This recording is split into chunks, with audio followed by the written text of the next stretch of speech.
Friends நேயர்களுக்கு வணக்கம். அதிமுக பாஜக கூட்டணி என்பது நிர்பந்தத்தினால வந்ததெல்லாம் இல்ல, மகிழ்ச்சியோட வந்தது. அது மாத்திரம் இல்லாம இந்த கூட்டணியில இன்னும் நிறைய பேர் சேர்றதுக்கு விரும்புறாங்க. திமுகவை எதிர்க்கிறவங்க சக்திகள் எல்லாருமே இந்த அதிமுக பாஜக கூட்டணியில சேர்ந்துக்கலாம் அப்படின்னு சொல்லிட்டு கதவை ஓபன் பண்ணி வச்சுட்டு வழி மேல விழி வைத்து காத்து கொண்டிருக்கிறாங்க.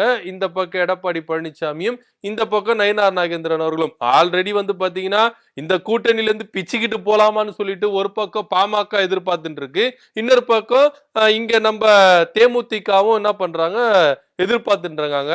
இதன் அடிப்படையில அதிமுக கூட்டணி இல்ல அப்படின்றத புதிய தமிழகம் கட்சி கிருஷ்ணசாமி அவர்கள் என்ன பண்ணிருக்காருன்னா ஓப்பனாவே சொல்லிட்டாரு. இதுக்கப்புறம் இந்த கூட்டணியில இன்னும் நிறைய பேர் வருவாங்க, இன்னும் நிறைய பேர் வருவாங்கன்னு சொல்லிட்டு யாருக்கு ஐயா நீங்க பொடி வச்சு பேசுறீங்க அப்படின்னு அலசி ஆராய்ஞ்சோன்னா, ஒரு பக்கம் நாம் தமிழர் கட்சியை சேர்ந்த சீமான் அவர்களுக்கும், இன்னொரு பக்கம் தமிழக வெற்றி கழக தலைவர் விஜய் அவர்களுக்கும் இவங்க வலை வீசிக்கிட்டு இருக்காங்க அப்படின்ற தகவல் வந்து விழுந்திருக்கு. இதுல வந்து பாத்தீங்கன்னா விஜய் அவர்கள் உள்ள வருவாரா வரமாட்டாரா அப்படின்ற ஒரு சந்தேகம் இருக்கு. ஏன் அப்படின்னு பாத்தீங்கன்னா, எனக்கு தமிழ் தேசியமும் திராவிடமும் இரு கண்கள் அப்படின்ற கொள்கை பிரகடனப்படுத்தினாரு. அது மாத்திரம் இல்லாம தன்னுடைய கொள்கை தலைவர்களில் ஒருவரான பெரியாரை தூக்கி பிடிக்கிறார் விஜய். இது மாத்திரம் இல்லாம தமிழ்நாட்டுல வந்து எங்களுக்கு எதிரி வந்து பாத்தீங்கன்னா திமுக, தேசிய லெவல்ல எங்களுக்கு எதிரி யாருன்னு பாத்தீங்கன்னா பாஜக அப்படின்றத ஓப்பனா சொன்னாரு. இப்போ அப்படியெல்லாம் பேசிட்டு இளைஞர்களை வழி நடத்திட்டு இப்ப திரும்பவும் வந்து பாஜக கூட கூட்டணி வச்சா ஒரு மாதிரி கேவலமா இருக்காது, அசிங்கமா இருக்காது, நாதாரிதனமா இருக்காது அப்படின்ற லெவலுக்கெல்லாம் விஜய் அவர்கள் யோசிக்காம இருந்திருப்பாரு அப்படின்ற தகவலும் இங்க முன்வைக்கப்படுது. இது போக சரிப்பா விஜய் வரலன்னா என்ன, இந்த பக்கம் இருக்கிற சீமான உள்ள கூப்பிட்டுப்போம் அப்படின்னு சொல்லிட்டுதான் சீமான் கிட்ட பேச்சுவார்த்தை நடந்ததாகவும், கிட்டத்தட்ட வந்து பாத்தீங்கன்னா சீமான் அவர்கள் ஒட்டுமொத்தமா என்ன பண்றாரு, மறுக்கிறாரு. நிர்மலா சீதாராமனை சந்தித்ததை மறுக்கிறாரு, பாஜக நிர்வாகிகளை சந்தித்த மறுக்கிறாரு. இன்னும் சொல்ல போனா நிர்மலா சீதாராமன் அவர்களை சந்திக்கவே இல்லை அப்படின்னு சொல்லிட்டு நாம் தமிழ் கட்சி ஒருங்கிணைப்பாளர் சீமான் அவர்கள் பகிரங்கமா சொன்னாரு. ஆனா அவரு கூடவே இருக்கிற அண்ணனுக்கு அண்ணனா, தம்பிக்கு தம்பியா, தோழனுக்கு தோழனா, போர் குணம் கொண்ட ஒரு போர்வாளியா இருக்கிற நாம் தமிழர் கட்சியை சேர்ந்த சாட்டை துரைமுருகன் என்ன சொல்றாருன்னா, எங்க அண்ணன் என் மேல கோச்சிக்கிட்டாலும் பரவாயில்ல, என்ன திட்டுனாலும் பரவாயில்ல, என்ன நாராசனமா வசைப்பாடுனாலும் பரவாயில்ல, என்ன கட்சியை விட்டே தூக்குனாலும் பரவாயில்ல, ஒரு உண்மையை சொல்றேன் அப்படின்னு சொல்லிட்டு நிர்மலா சீதாராமன் கூட நடந்த சந்திப்பு உண்மைதான் அப்படின்றத போட்டு உடைச்சிட்டாரு. அதுக்கப்புறம் சீமான் அவர்கள் சாட்டை துறைமுகம் நடத்துகிற யூடியூப் சேனலுக்கும் நாம் தமிழர் கட்சிக்கும் சம்பந்தமே இல்லைங்க அப்படின்றதெல்லாம் அதெல்லாம் கொஞ்சம் நடந்ததுல, அதெல்லாம் வந்து நம்ம பார்த்துதான் இருந்தோம். சோ இப்படி வந்து பாத்தீங்கன்னா சாட்டை துரைமுருகன் நாம் தமிழர் கட்சி ஒருங்கிணைப்பாளர் சீமானை பற்றி A to Z அவருக்கு வந்து நல்லாவே தெரியும். சோ இவர் வந்து சொல்ற தகவல் வந்து பாத்தீங்கன்னா கொஞ்சம் சிந்திக்க முடியாமையா இருக்கும், ஏதோ உண்மை இருக்குப்பா, உள்குத்து இருக்குப்பா அப்படின்றது நம்ம யோசிக்க தோணுது இல்ல. சரி, இதெல்லாம் இருக்கும்போது சமீபத்துல நாம் தமிழ் கட்சி ஒருங்கிணைப்பாளர் சீமான் நிர்மலா சீதாராமனோட சந்தித்தது உண்மை அப்படின்றத சாட்டை துரைமுருகன் அவர்கள் சொல்றாரு.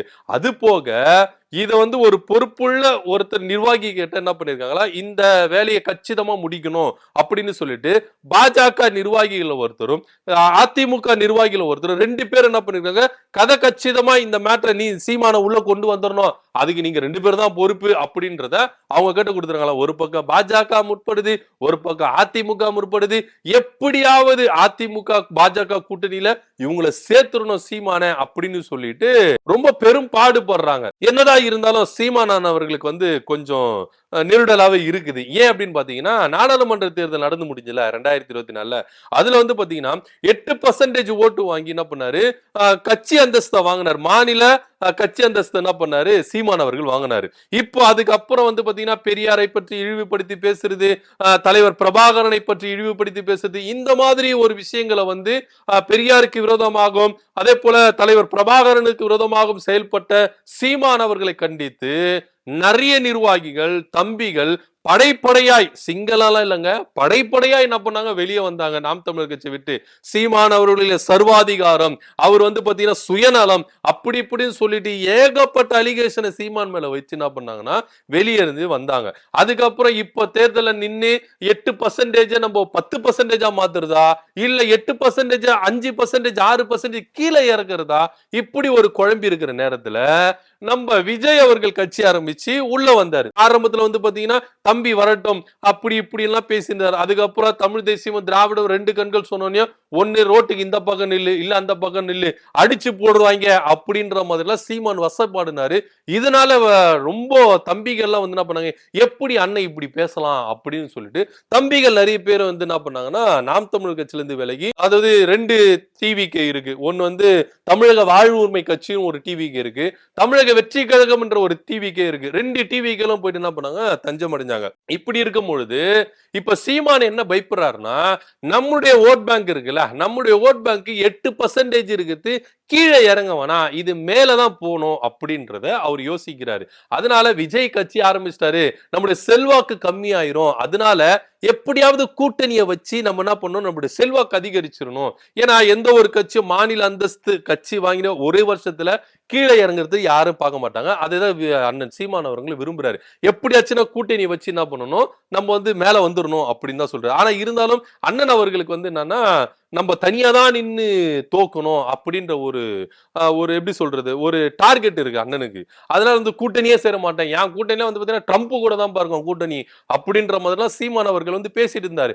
ஆனா இப்போ வேற வழியே இல்லாம இங்க தமிழ்நாட்டுல 2022 நடக்கிற சட்டமன்ற தேர்தல்ல அண்ணன் அவர்கள் ஏதோ ஒரு கூட்டணியில போயிட்டு ஜாயிண்ட் ஆகணும் அப்படின்ற ஒரு கட்டாயத்தினால வந்திருக்கிறதுனால இவர் என்ன பண்றாரு, அதிமுக கூட பேச்சுவார்த்தை நடத்தி கிட்டத்தட்ட 500 கோடி ரூபாய் பிளஸ் 15 சீட்டுக்கு ஒப்பந்தத்துக்கு ரெடியா ஆயிட்டாரு அப்படின்ற தகவல் வந்திருக்குங்க. நம்பப்பட்ட தகவல் அப்படின்னு கூட சொல்லிக்கலாம்.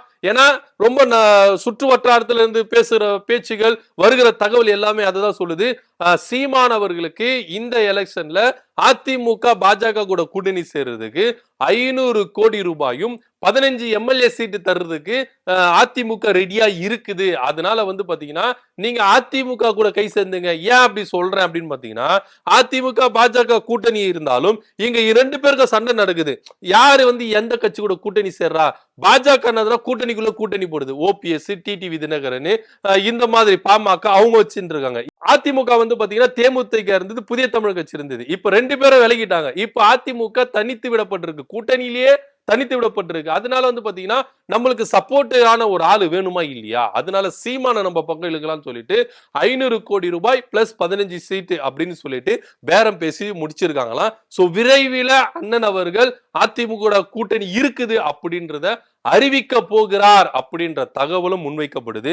என்னதான் அண்ணன் வந்து 234 தொகுதியிலும் வேட்பாளர்கள் நான் நிப்பாட்டுவேன் அப்படின்னு சொன்னாலும் ரெண்டே ரெண்டு தொகுதியில தான் அண்ணன் வந்து வேட்பாளர் அறிவிச்சிருக்காரு. ஒன்னு இடுபாவனம் கார்த்திகி, இன்னொன்னு ஒரு கல்யாணத்துக்கு போனார்ல சமீபமா, அந்த கல்யாணத்துக்கு போனோடனே பார்த்திருக்காரு, என்னப்பா மாப்பிள்ளை இப்படியே வசதியா இருந்திருக்காரு, இந்த அளவுக்கு பிரம்மாண்டமா கல்யாணம், புடிப்பா அவரை புடிச்சு போடுப்பா, கட்சிக்கு நம்மளுக்கு வந்து செலவு பண்றதுக்கு ஆளு வேண்டாமா இல்லையா, அதனால கல்யாண மேடையில என்ன பண்ணிட்டாரு, மாப்பிள்ளை தான் அடுத்து வந்து வேட்பாளர் அப்படின்னு சொல்லிட்டாரு. சோ இது வரைக்கும் வந்து பாத்தீங்கன்னா 2 வேட்பாளரா அறிவிச்சிருக்காரு அண்ணன் சீமான் அவர்கள்.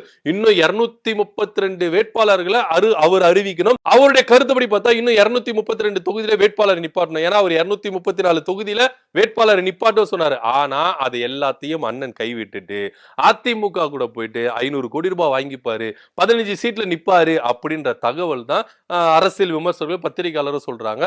என்னதான் நடக்குதுன்னு பொறுத்திருந்து பார்ப்போமே. ஏன்னா அரசியல்னு வந்துட்டா என்ன வேணா எப்படி வேணாலும் மாத்தலாம். காலையில ஒரு பேச்சு, மதியானம் ஒரு பேச்சு, சாயந்தரம் ஒரு பேச்சு, விடிஞ்சா ஒரு பேச்சு அப்படின்றதுலாம் நம்ம அரசியல்ல பார்த்துன்னு தான் இருக்கும். காலையில இவங்க கூட பேசுவாங்க, நைட்டு வந்து பாத்தீங்கன்னா இவங்க கூட வந்து என்ன பண்ணுவாங்க, நாங்க இவங்க கூட தான் கூட்டணி அப்படின்றத அனௌன்ஸ்மெண்ட் பண்ற கட்சி நடவடிக்கைகள், அந்த டிராமாக்கள், அது எல்லாத்தையும் நம்ம என்ன பண்ணிருக்கோம், தமிழ்நாட்டு அரசியல பார்த்துன்னு தான் இருக்கும். சோ கூடிய விரைவில தமிழக வெற்றி கழகம் இங்க கூட்டணியில வராங்களோ இல்லையோ, அண்ணன் சீமான் அவர்களை இங்க கூட்டணியில சேர்த்துட்டு திமுகவுக்கு டஃப் கொடுக்கணும் அப்படின்ற ஒரு எண்ணத்துல ரெடியா இருக்கிறாங்க. இது போக தேமுதிக கதை என்ன கதையா இருக்கும் அப்படின்றதுதான் ஒரு பெரிய கேள்விக்குறியா இருக்குது. தேமுதிக வந்து பாத்தீங்கன்னா ஒண்ணு திமுக ஆப்ஷனா வச்சுட்டு இருக்காங்க, இன்னும் தமிழக வெற்றி கழகத்தை ஆப்ஷனா வச்சுட்டு இருக்காங்க. திமுக கதவை அடைக்கும் நேரத்துல தமிழக வெற்றி கழகத்துக்குள்ள போயிடலாம் அப்படின்ற ஒரு எண்ணத்துலதான் தேமுதிக இப்ப நிக்கிறாங்க. ஏன்னா பாப்போம் என்னென்ன நடக்குது அப்படின்ட்டு. ஏன்னா என்ன வேணா எது வேணா நடக்கலாங்க. தேர்தல் நெருங்க நெருங்க நெருங்க காட்சிகளும் எல்லாம் வேணா மாறணும். பொறுத்திருந்து பார்க்கலாம் என்ன நடக்குதுன்னு. சோ சீமான் அவர்களுக்கு 500 கோடி ரூபாய் தொகையும் 15 எம்எல்ஏ சீட்டும் கொடுக்கிறதுக்கு அதிமுக ரெடியா இருக்குது. இதுக்கு ஒப்பந்தமும் ஆயிருச்சுன்ற தகவலும் முன்வைக்கப்படுது. இதை நீங்க எப்படி பாக்குறீங்க அப்படின்றத கீழே கமெண்ட் பண்ணுங்க. நன்றி, வணக்கம்.